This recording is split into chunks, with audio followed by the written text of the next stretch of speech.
Yo, big up to Justin James one time, camp unknown, you in the zone, you know how we do it. Like everyone's here, it's a big party out in Kingsville. Come. I love you like Kanye loves Kanye.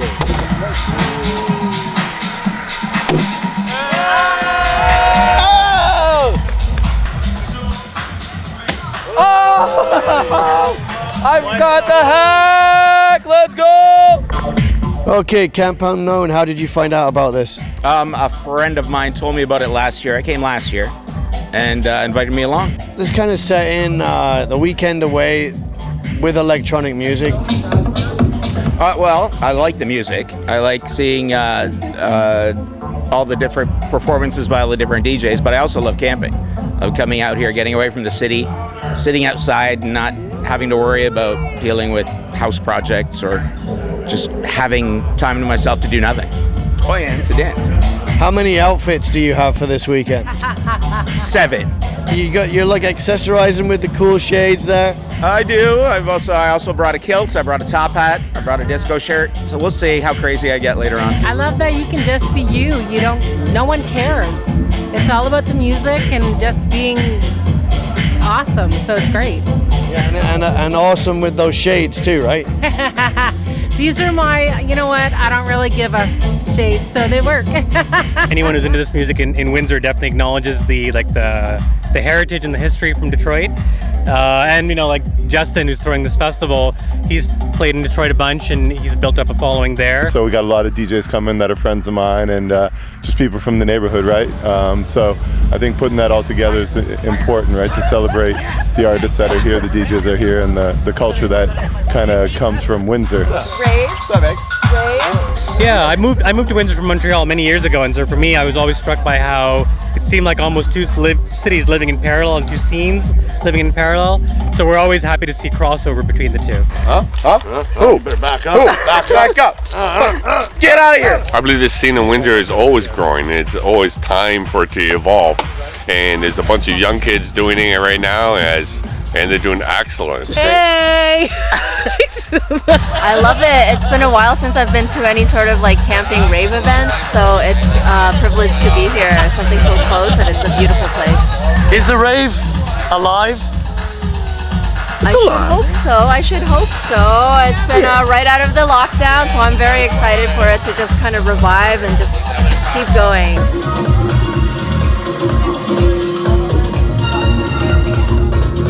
Where are you guys from? Toronto. I'm one of the performers, actually. I go by Fame Diet. Fame Diet. A little bit about your music accolades. I've been working in Toronto for the last 25 years in the music industry. Spent 12 years in Nelly Furtado's band and a bunch of other bands in between. Everything from Frank Ocean to Drake and Weeknd, all the rest of it. So yeah, just like I make techno. You're a techno guy. I'm a techno guy. A little bit about the Windsor connection. Explain that. Flush that out for us. Justin James and I are both Ableton certified trainers and became certified at the same event like 11, 12 years ago.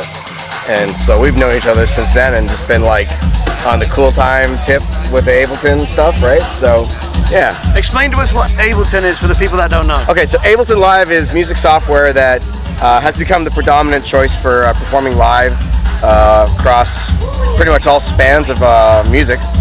And it allows the performer to use software like an instrument more than just a studio. There's a duo here, Sounds of the Collective. They have an amazing sound system, that Void sound system that we're talking about, and some amazing lights. And we have Ian, and that's Tyler and Tim. And then we have Ian Hind, who's been a staple in the scene forever, putting his touch on the sound and everything. And then another guy who's really helpful and integral is Tyler Sangster. He's been here the last couple of years, and he helps me with everything, and we kind of get everything where it needs to go.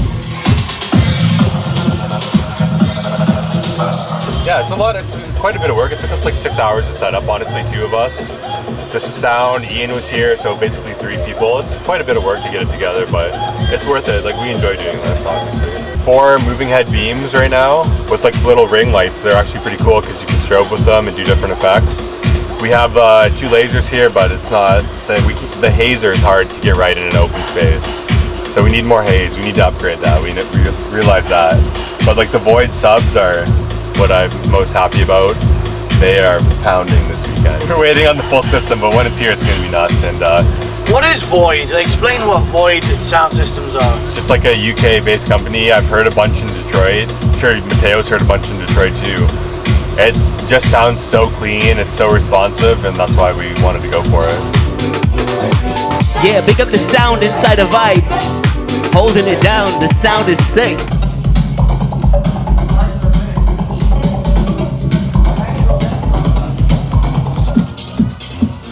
We're seeing some video of your set right now because we shot it last night.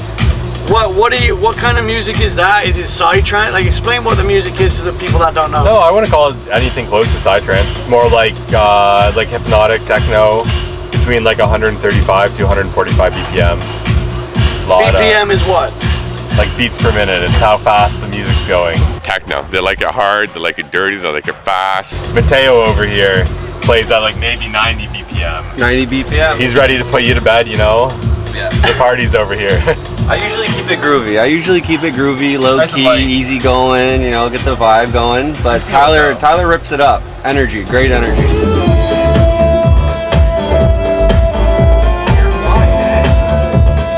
Yeah, I've been DJing for like a really long time, probably like 10 or so years, 10, 12 years. And it's kind of going through like all these different changes, right? There was like your original scene back in the day, like when you think of like Justin James and, you know, Ian Hine, Ian Hamilton, all like the OGs.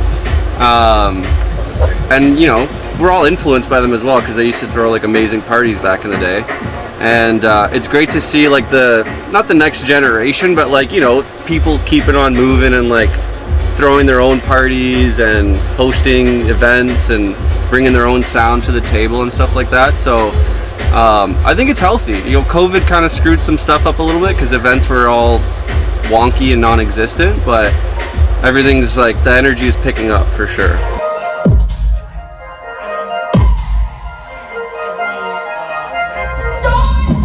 You know, being able to drift around the different campsites, the intimacy of the Windsor scene, like knowing everybody. Yeah. Like, talk to us about that element. I think that's like honestly the best part. Like everybody knows everybody, everybody's cool with everybody, everybody supports everyone, goes to your shows.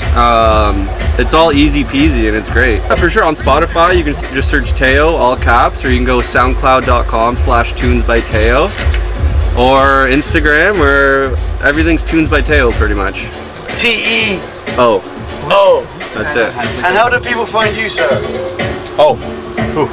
Back to the interview. Here we go. No, you can just say it. Is my hat straight? People find me on Instagram, DJ Tyler Johnston, I think. I'm not even sure these days. Search something like that, you'll find me. Or I used to stream on Twitch. Not so much anymore, but Tyler_Johnston. Tell me if I'm like gonna hit anything. It's always nice to see events like this that support the scene.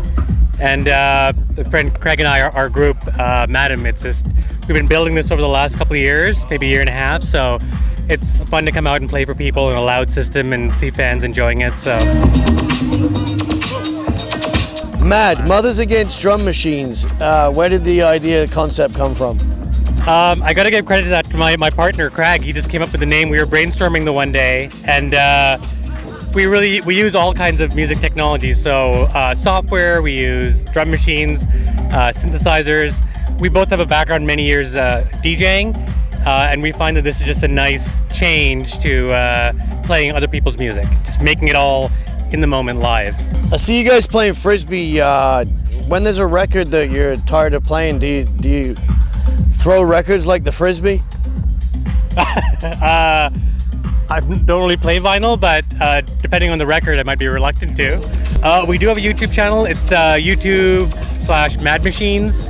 We're building up some more merch on via our Instagram site. We have a Mixcloud.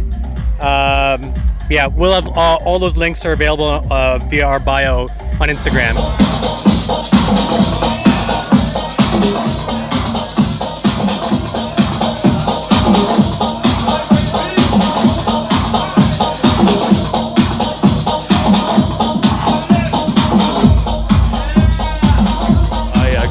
sound, so I went to high school with a very famous DJ producer, Richie Houghton, and so I was into like dance music from high school, like early 80s, like late 80s, like 1988, and I actually bought a sampler from Richie Houghton, and I got some samples together, and he's putting a compilation together called Acid House for All, and he's like, hey, you want to do a track for it? I'm like, yeah, but my studio sounds like shit.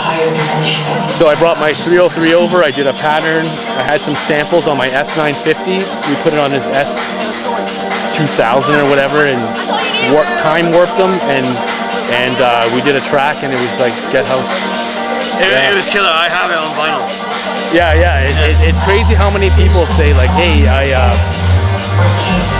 you're the first record that I ever freaking DJ'd. I got into DJing from your track, and I'm like, oh.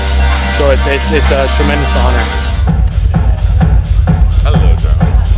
You all right? Early 2000s, I was looking up to these guys. These are guys from Windsor that I would see at I think it was called Blast at the time, Boom Boom Room after that, and I would see them play every weekend, playing the records. Struck a chord with me, absolutely. Looking just across the river into Detroit, finding a whole lot more going on over there. I was hooked.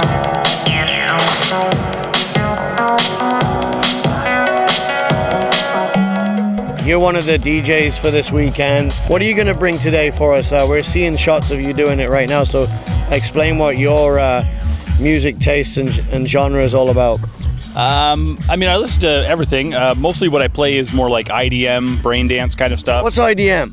So it stands for Intelligent Dance Music, sort of pioneered by like Aphex Twin and stuff, and it came out of rave culture in the UK. It was actually a response to government rules saying that you can't have 4/4 after a certain time. For those people who don't know what 4/4 means, what are you talking about there? Just sort of a straight 1, 2, 3, 4 pounding dance music. And right, the reason that government didn't really want that in the 90s because it was associated with, drugs and rave culture and stuff. So they said no heavy dance music after 10 p.m. or whatever. So interestingly enough, that birthed the whole genre of music. So instead of making dance music, all these British guys started making stuff that was just a bit weirder.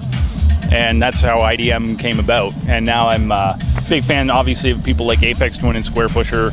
A more recent artist I really like is Kettle.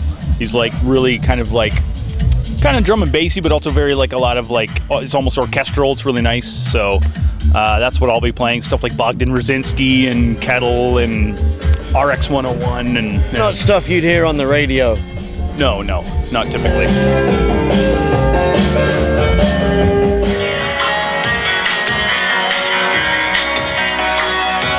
What's the experience like for you coming out here on the weekend and taking part in something like this?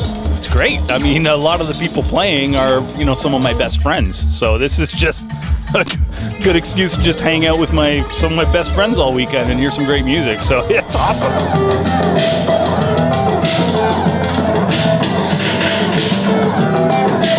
It's like a reunification, old friends reuniting. It's kind of like what I would call a family, maybe. Yeah. Oh, certainly. This culture is right, and kind of just being part of it. And we're one big family. Some people that I'm just meeting right now, but the big part of it is that we're just getting everybody together and celebrating what we love, which is this music.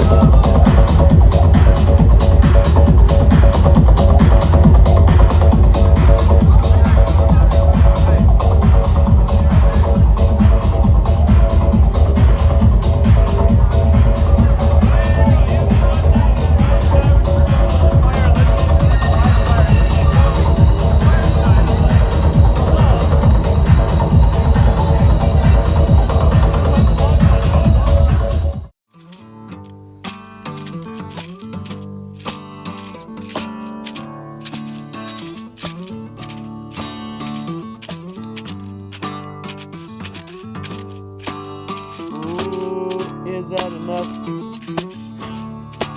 I think it's over. Everything has changed.